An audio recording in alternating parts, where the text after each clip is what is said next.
This is the Telegraph Cycling Podcast, supported by Jaguar. Today, we're in Plumelec. Hello, my name is Richard Moore. I'm with Daniel Friebe. Hello. And Lionel Birnie. Hello there. Well, where are we, Lionel? That's supposed to be a clue, the bottle that you're holding up and wanting me to spot on cider. A little glass of cider. We're still in Brittany, Plumelec, where the team time trial finished. Not far from here, well, actually about a mile from here, on the Côte de Cannondale. Interesting old team time trial, wasn't it? BMC, the winners, which a lot of people predicted. I think we pretty much called the three teams last night that we expected to be up there: Movistar, BMC, Team Sky. We're experts. We're experts on cycling, aren't we? Certainly getting that way, Daniel. We're learning fast, aren't we? We are. To be fair, though, not many people would have said that IAM would finish sixth, just behind what is now the big five. To be fair, I called Cofidis. How did they get on? Thought they might be the dark horses. Didn't really. They finished 24th out of 21. Did anyone have a shocker today? We were out by the buses most of the day, weren't we, Rich? We weren't really necessarily following the action in our usual assiduous manner. We were being being investigative journalists, asking Jonathan Vaughters if there was a cocaine problem in the peloton, to which he laughed. Yeah, slightly suspiciously. Following up on our conversation last night, he laughed us out of town with that one. Anyway, let's talk about the team time trial. It was an interesting stage in the end, because that climb to the finish, which is the same climb they used to finish stage 1 in 2008, where Alejandro Valverde won. It's a tough old climb, and I do remember that road stage in 2008 that several riders badly misjudged it. Now, obviously, it's different when you're riding as a team to line, but the feeling was that some teams did misjudge it, and some of them struggled. Team Sky shed their six-man poles at the bottom of the climb, left them with just 5, and Nico Roach was really hanging on in the final sort of 400, 500 metres. Geraint Thomas was very, very strong there. Yeah, I was speaking to a few teams this morning, and that was obviously going to be key, how they approached that final climb.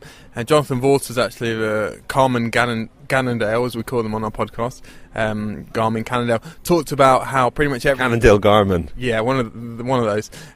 He talks about how every team pretty much would have earmarked someone to do what he called the suicide pull, which was the last pull, before they hit the climb, probably the worst climber who was left.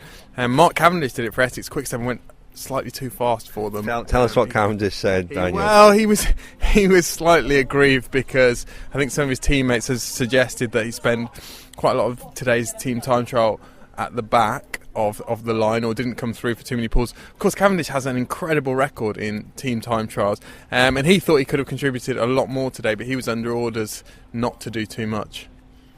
Yeah, well, I mean, the key was that final climb. I mean, Sky were 1 second up on BMC at the second checkpoint, 20.5 kilometres, I think, and then 0.62 seconds down at the finish line. So, it was incredibly close, very tense, it was, for a team time trial, it was actually a sort of 5-star excitement, particularly when you look at, Movistar being only 4 seconds behind BMC, and then Tinkoff and Astana losing 28 and 35 seconds respectively. Have we done a roundup? That's it. That was the roundup.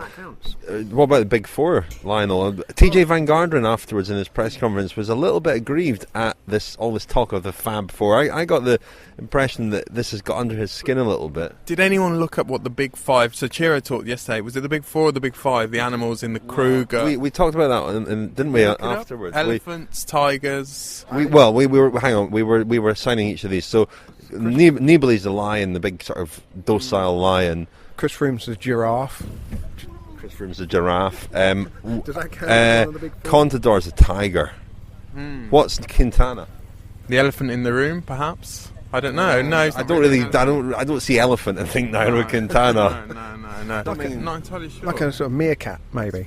I don't know. Yeah, I'm not sure. Meerkat is one of the big four animals in the. You're talking of the big four and Tejay Van Garderen, whether he belongs among them. He's the elephant in the room, maybe. Well, he is, yeah. Well, Tigger, there was a tentative, fairly lame stab early in his career at establishing Tigger as his nickname, because he does bear a certain facial resemblance to Tigger, the Winnie the Pooh character. Am I right? Yeah.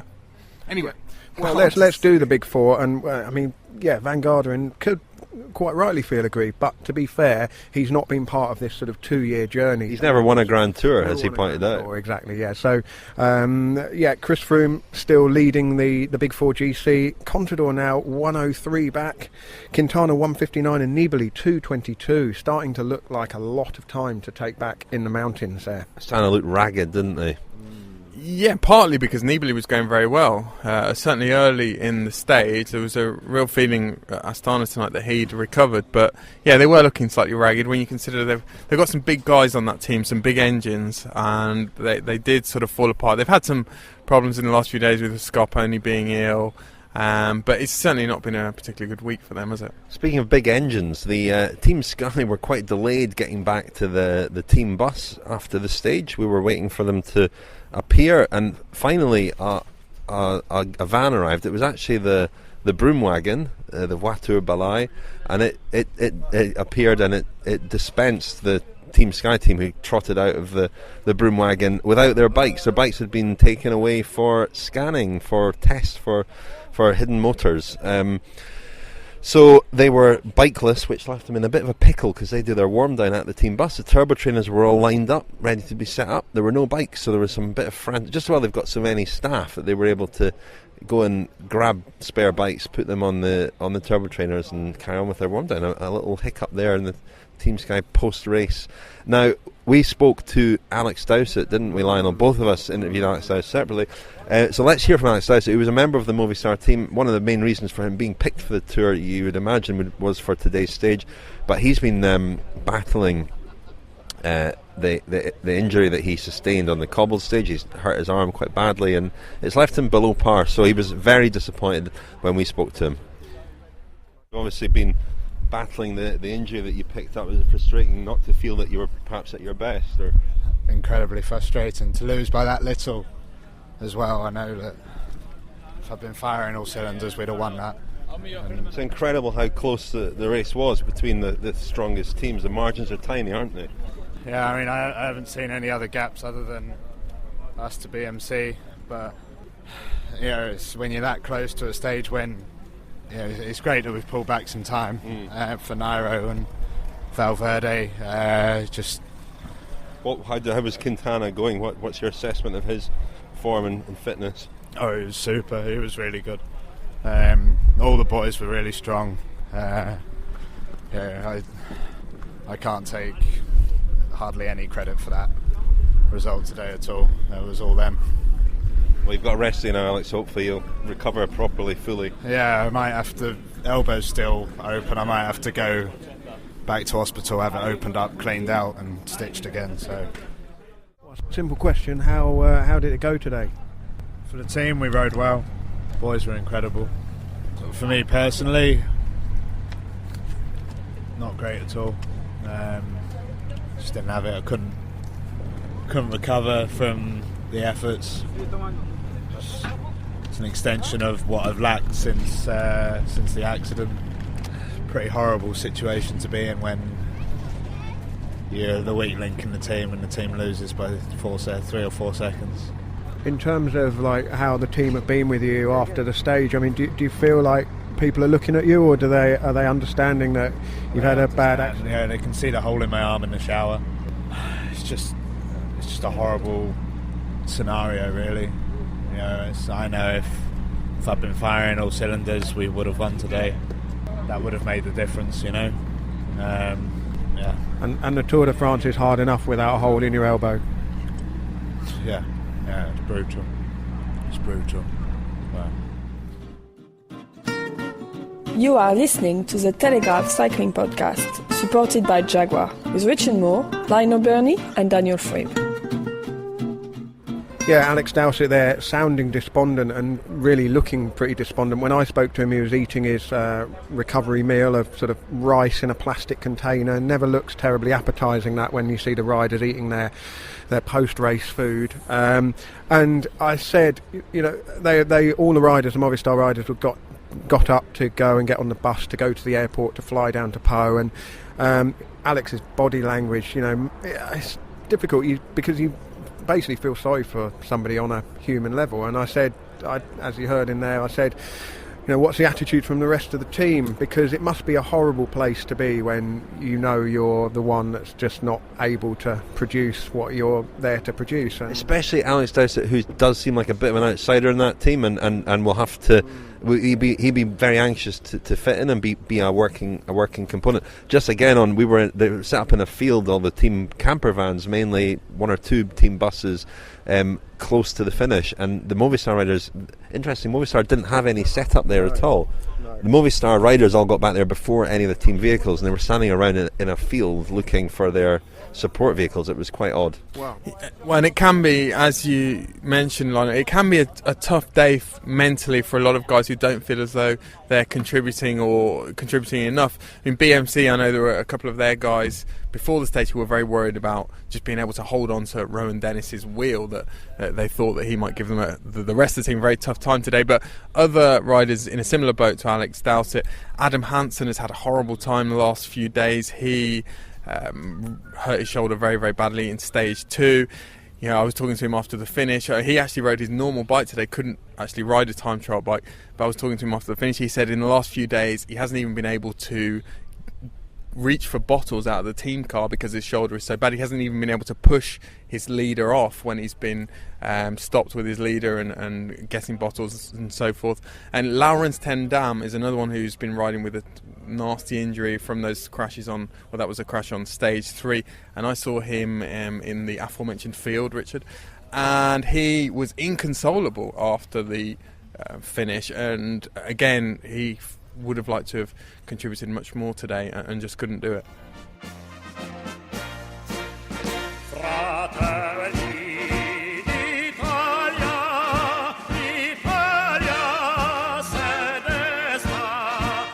Look who it is, fellas. He's back for more. Ciro Scognamiglio of Gazzetta dello Sport, a regular friend of the podcast. Here you are in what looks like a new Tour de France t-shirt. A new Tour de France t-shirt, I don't know why. Maybe because it was the last t-shirt before a session in the pressing machine and I ran out. Laundry.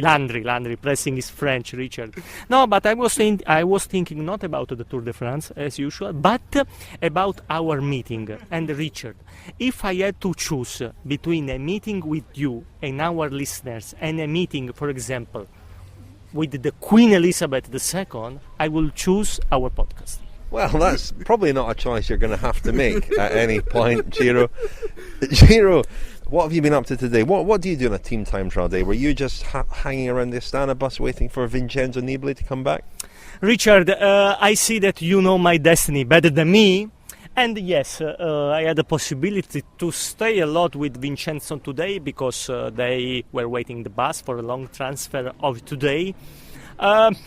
Not disappointed, but at the same time not happy with the performance of the Astana team today. And he knows the overall, and in his plans after these first 9 days, in his plans, he should have gain time on main rivals, and now is the last one. Yeah, I mean, these days we talked about them as being 9 classics almost. These were the days where Nibali should have got an advantage. He shouldn't be facing a deficit going into the mountains, should he? No. Ciro, any more news from Astana? Are they all healthy again at least? Yes, there is Gruzev. He had fever in the last 2 days, and also the performance of Taramai. We talked about Vincenzo today, was not really good. Scarponi is recovering, but for sure the team in their complex is not at the best level. What about Alberto Contador? He's the other Big Four member who we've not really talked about quite. Peter Sagan quite downbeat at the finish about his chances. Not a good day in the office for them. No, there's a bit of a funny atmosphere around the Tinkoff Saxo bus there this evening.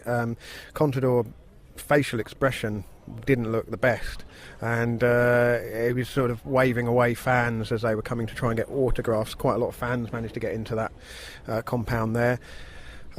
They will probably think they've got away reasonably lightly today, really. I mean, not too bad. What is it, 28 seconds down on BMC, so that's 27 on Sky, but it's still time to make up, and it's a minute and 3. That's a lot of a lot of attacking in final kilometres. There's not a lot of road for Contador to make that back on. We talked yesterday about Contador's quirky equipment choices, his sort of artisanal choices of his mechanic Faustino Munoz, and Contador's former director sportif Manolo Saez pointed out on Twitter today that he suggested that Contador was wearing a helmet that was designed in 2005 today. And now, Le Pédaleur de Charme, supported by British Eurosport.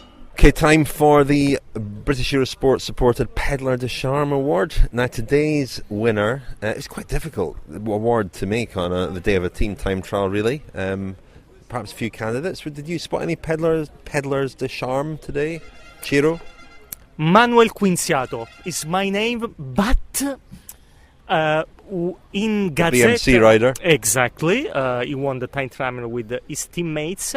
And about him, on the Gazettas tomorrow, we should have a revelation. Something new and something never written about Quinziato, because all people of Mondo Cycling, we know very well that he's really fond of music, he's a rocker, he goes from concert, all this stuff, but this is old. And we, in Gazzetta, we have found something new about him. He's also quite fond of Manuel Quinziato, isn't he? Yes, exactly. Are you going to give us a hint of what this is?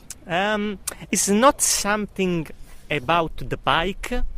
It's something about his, let's say, private life. I can anticipate something about religious. Listen out for that, folks. That sounds amazing. I'm going to place a bit of Scientology. He's a Scientologist. He's a Scientologist. Talking about Italians who are very fond of themselves, had a quick word with Pippo Pozzato after the time trial.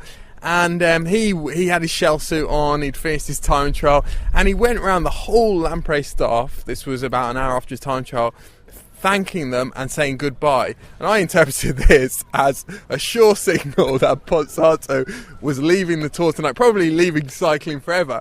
And I said to him, Pippo, are you leaving the tour? Are you saying goodbye to him? And he says, no, I'm just going to catch the bus to the airport. I hope you're right, Daniel, because you've promised us, and Ciro, you've promised us a tour of the Lampre bus in the company of people.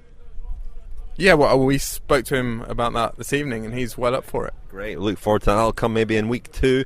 So anyway, back to Pédaleur de Charme today. Now, our colleague Matt Dickinson spotted Thibaut Pinot. I think Matt was with Telegraph's own Tom Kerry at the time.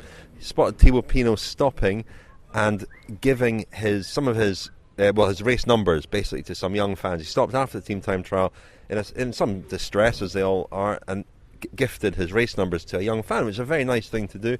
So we'll be presenting him at the earliest opportunity with the coveted Pédaleur de Charme t-shirt. Thank you very much, by the way, to the person who photoshopped the famous picture of Lance Armstrong relaxing at home with his yellow jerseys, photoshopped in some Pédaleur de Charme t-shirts. It's a scenario that we can all imagine. But I don't know if we'll be stripping Pédaleur. Do we have the ability to strip Pédaleur de Charme t-shirts from people if necessary? Of course, yeah. We have. The statute of limitations is 8 years, though, isn't it?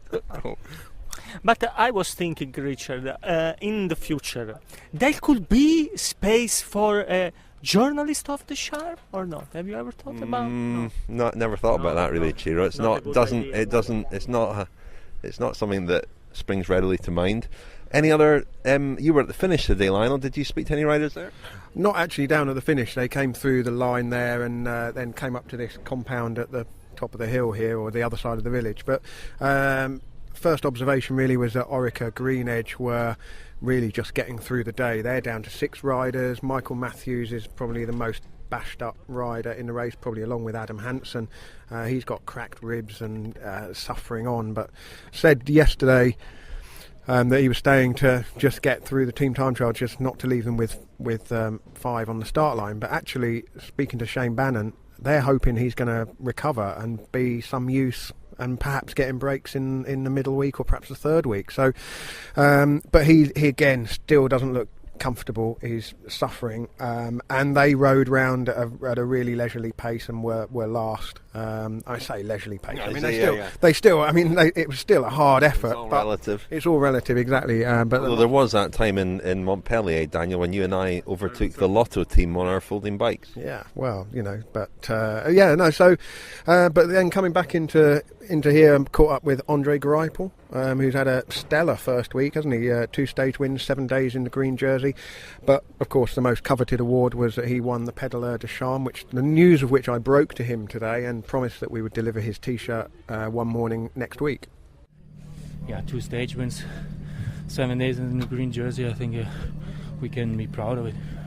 What were you hoping for coming into the Tour? Obviously, as one of the big sprinters, looking at the route, it didn't look that promising because so few opportunities, really. Well, that's true.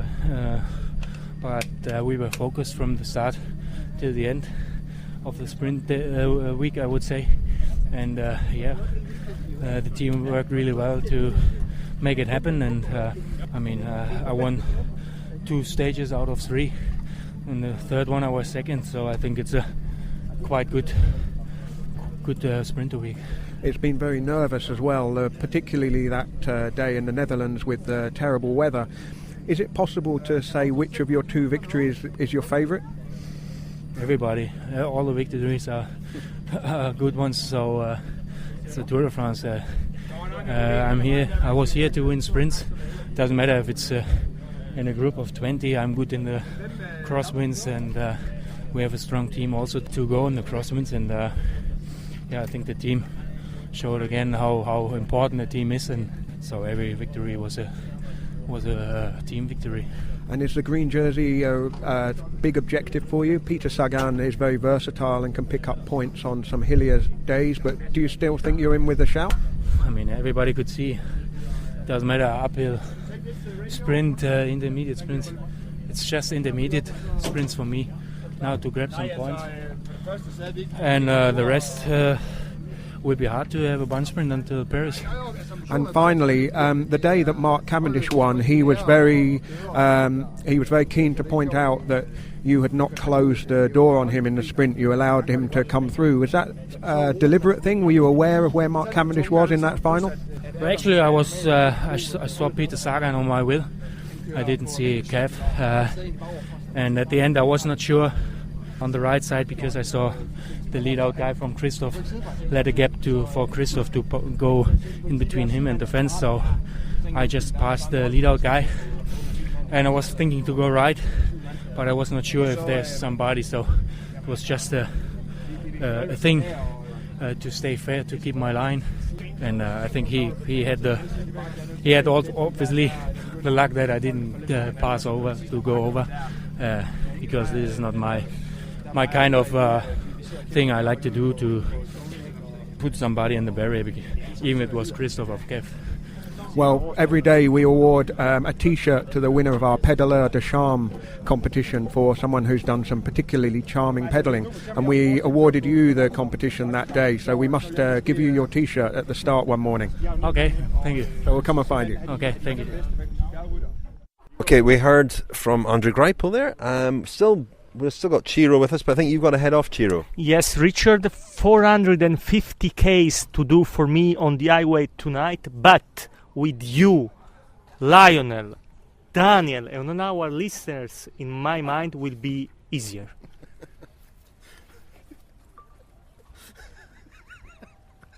That is quite a run. Okay, so we've got rid of Ciro. Daniel, we were at the Team Sky bus waiting for them to arrive as they eventually did. It was interesting, the assessment of the team that is Nicolas Roche, as we said earlier, was struggling on that final climb up to the finish.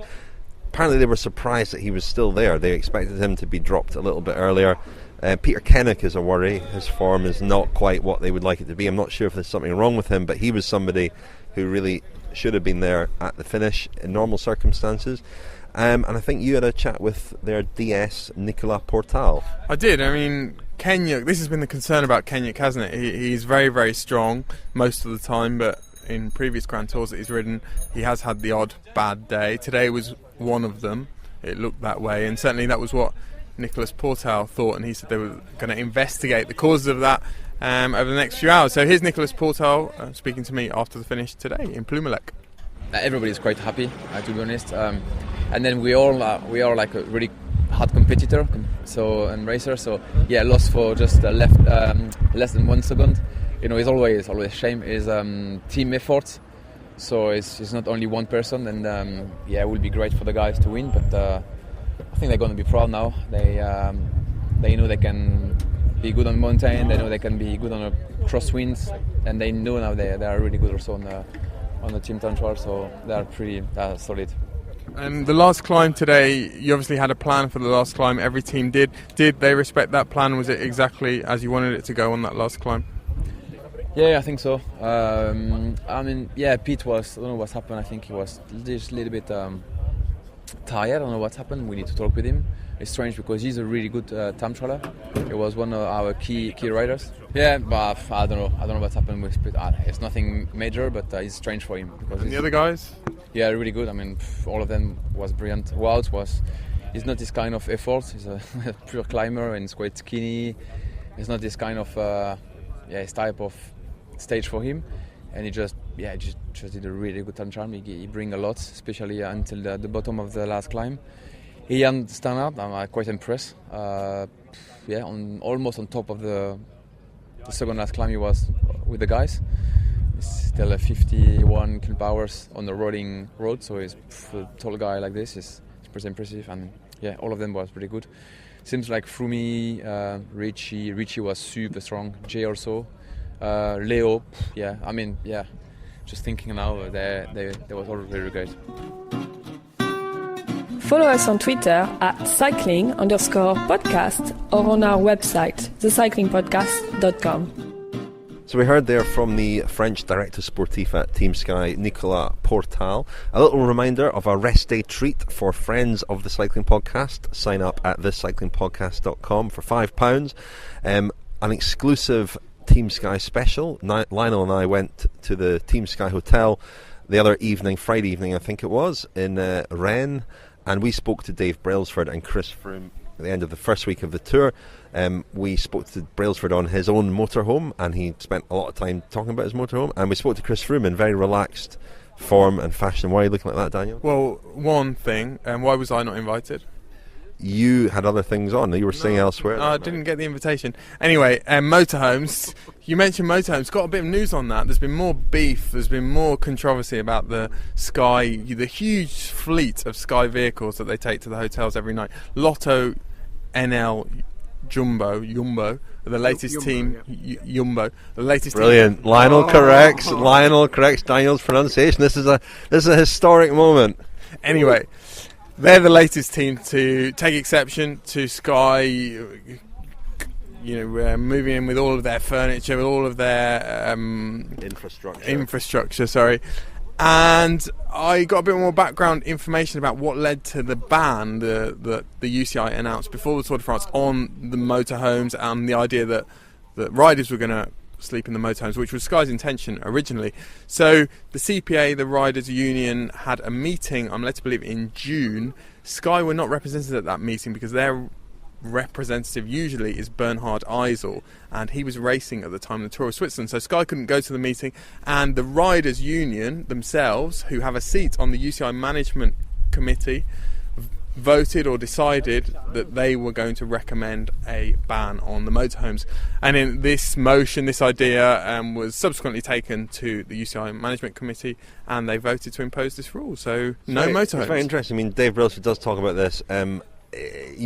He talks about it in the context of what is the vision for the sport, and does this particular rule fit in with that vision? And it's interesting that the riders themselves, for whom the motorhomes would presumably be a benefit, a performance aid, them voted against it. It's turkeys and Christmas spring to mind. Yeah, there's so many different aspects to this. I've heard that the UCI are also concerned about the number of vehicles travelling around, the environmental impact of having all these vehicles, particularly these massive motorhomes. I mean, I remember a few years ago, something that just hit me really, that I didn't hadn't ever thought about. When I was on a team bus and the driver went and filled up and put €600 worth of fuel in to the bus. Garmin filled up yesterday for €750 or 720. And that will get them through maybe 4 or 5 days. And the amount of fuel that's being used by these vehicles, I think the ozone layer is too late for that. Ozone's fine. It's recovered. We've heard about the ozone. Breaking news. We've heard about ozone doping in the last few months, haven't we? Allegations of ozone doping in Belgium. Well, this is a form of ozone doping, isn't it? Yeah, I guess so, but it's not really. Anyway, back to our special. Sorry, do you have another point to make? No, we need to play a little bit of Brailsford or Froome. That's correct, Lionel. Thanks for reminding me. Yeah. So anyway, very interesting interviews that Daniel wasn't involved with, but he will be involved in the next one. NFI for Daniel. But no, it was fascinating. We covered a lot of topics. Everything from leading a team, running a team, motorhomes, Geraint Thomas. Can he lead the team in a Grand Tour? All these questions were explored, and here's a little sample now from these interviews coming up on our Friend Special that is being released on Monday during the rest day. I think in 2013 it all felt very new to me. I think at the moment I feel as if I've been here, I've sort of been pushed around a little bit. I feel as if I've found my feet at where I am at the moment, and I definitely feel a lot of confidence with the group of guys that I've got around me. I think that's a big influence there. It just feels as if things are going towards plan. This is what we've worked towards, and it really does feel great to be here and to be executing it the way we've talked about. Because a lot of people have the impression of Chris Froome as very mild-mannered, polite guy, but there's clearly another side to you. You didn't take anything off any crap from Nibali the other day. Has that always been there? That you'll stand up for yourself. You won't take nonsense from people. Well, yeah. I mean, I'd like to think that hopefully that hasn't changed. That I am still a good-mannered kid. That I was brought up to be, but at the same time, I think definitely in a sport like cycling, you can't just go around being nice to everyone. As we say in Britain, after you. Yeah, exactly. I mean, cycling, especially in the first week of the tour. I mean, there is so much pushing and shoving, and if you're too nice to people, you will just get pushed off the road. So I mean, you have to hold your ground. If we're going to do all of the Giro, it's 4 weeks. I'll come here, it's 4 weeks. I'll go to the Vuelta, I'll be another 3.5, 4 weeks. And I choose to do it, of course, and then I go to the Dauphiné, and I go to Pyrenees, and Treno, Classics, etc., and all in, by the time you've had it up, it's a long way away, it's a long time away from home.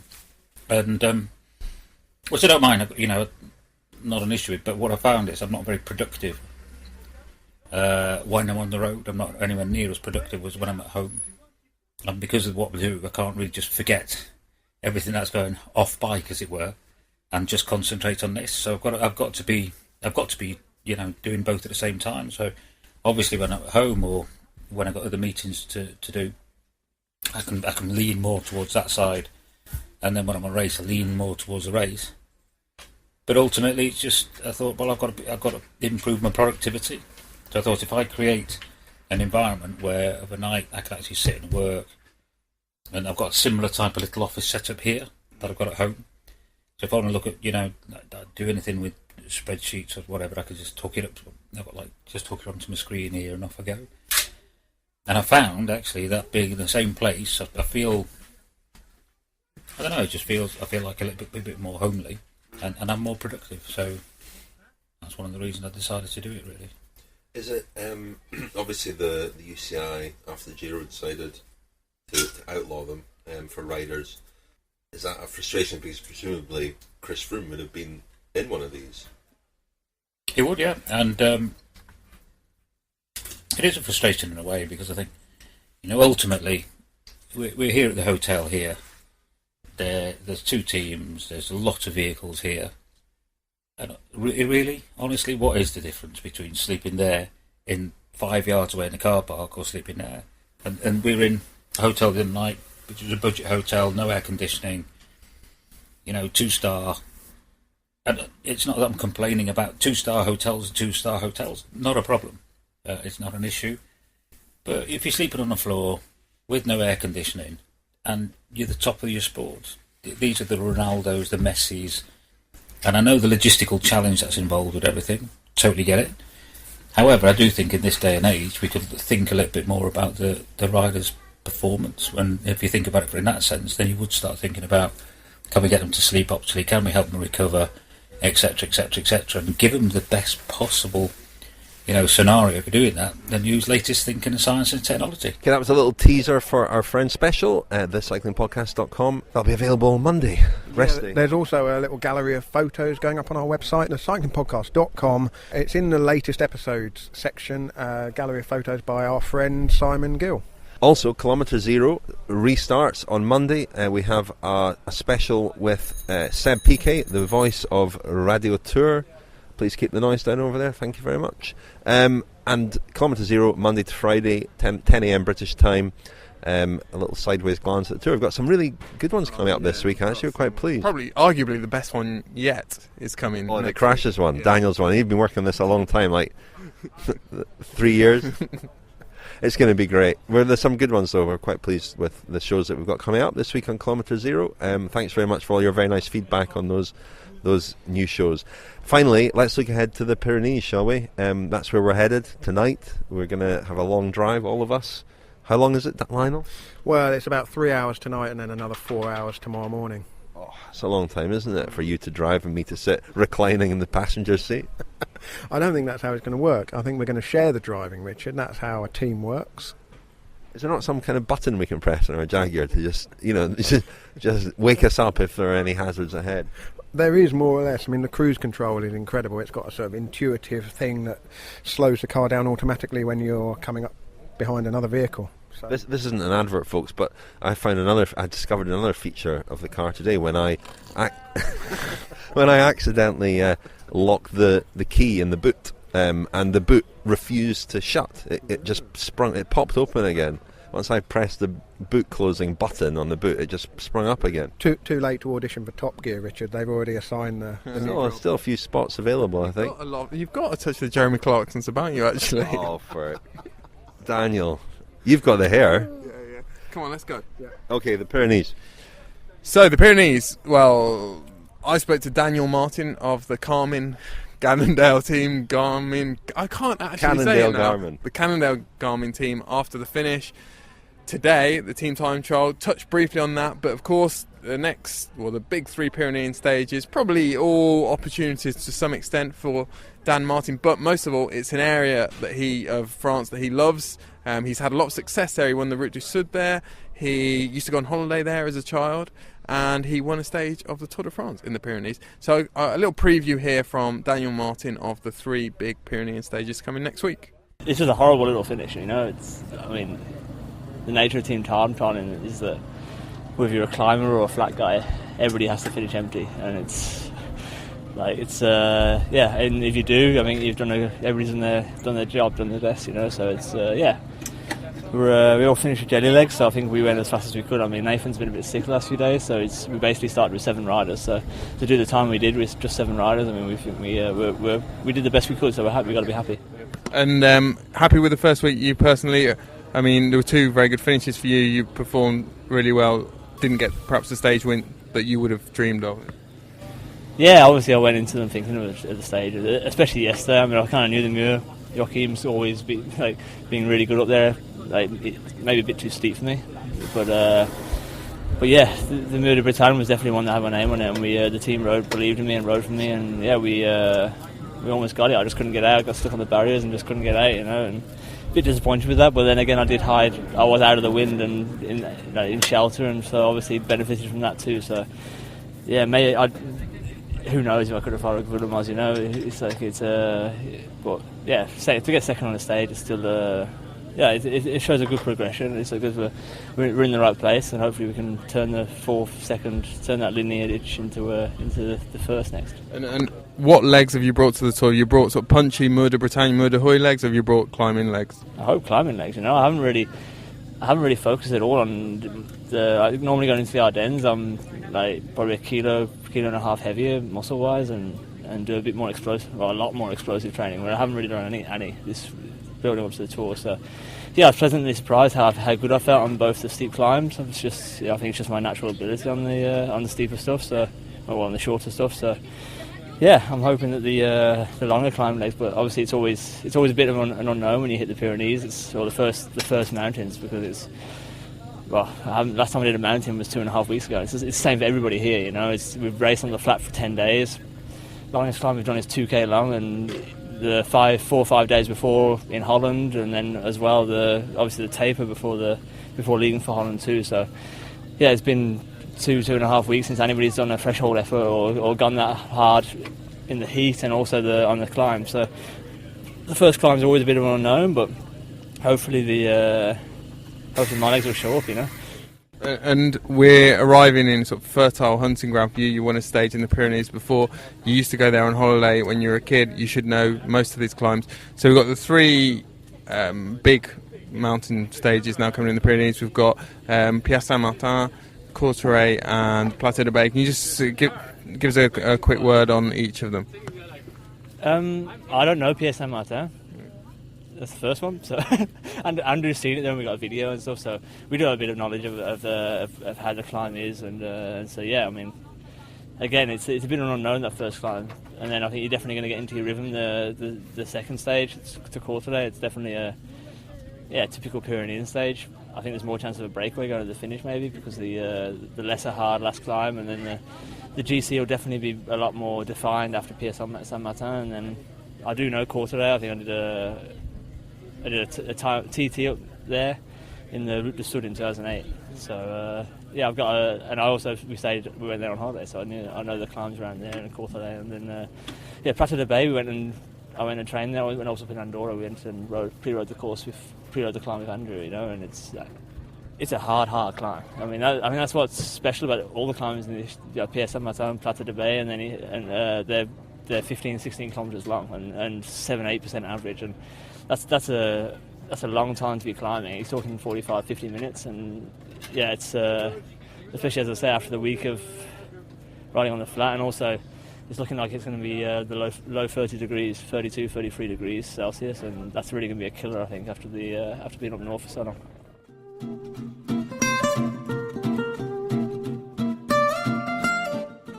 So, we heard there from Dan Martin of Cannondale-Garmin. Daniel, now, we're about to head off for our long drive, so we'll leave it there. We take a little break on the rest day. Regular podcast resumes on Tuesday. There'll be a Velo News podcast coming soon, in the next 24 hours or so. Kilometre Zero Monday to Friday. And as I say, look out for our Friends special, Team Sky, with Dave Brailsford and Chris Froome. Daniel, thank you very much. We've got you in the car for the next week. The 3 of us will be together for the next week, so that'll be interesting. Maybe record some stuff in the car. Very kind of you to extend an invitation. Oh, it's a pleasure, Daniel. Pleasure. Lots of room in there. Very roomy. Anyway, that's enough for tonight. Thank you, Daniel. Thank you. Thank you, Lionel. Thank you, Richard. Let's go to Pau. To Pau. For the best analysis, discussions and interviews from the 2015 Tour de France, listen to the Telegraph Cycling Podcast, supported by Jaguar.